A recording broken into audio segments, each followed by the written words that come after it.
Friends, మనం రాగి పిండితో దోశ చేసుకుందాం. రాగి పిండి ఒకటే కాదు, మనం బియ్యం పిండి, జొన్న పిండి అన్నీ కలిపి వేసుకుందాం. ఇగో జొన్న పిండి హాఫ్ కప్పు తీసుకోవాలి.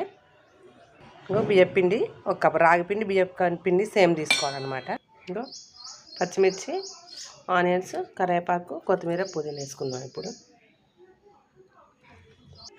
రుచికి సరిపడా సాల్ట్ వేసుకుందాం. కప్పు పెరుగు వేసుకుందాం. ఇవన్నీ మిక్స్ చేసుకుందాం.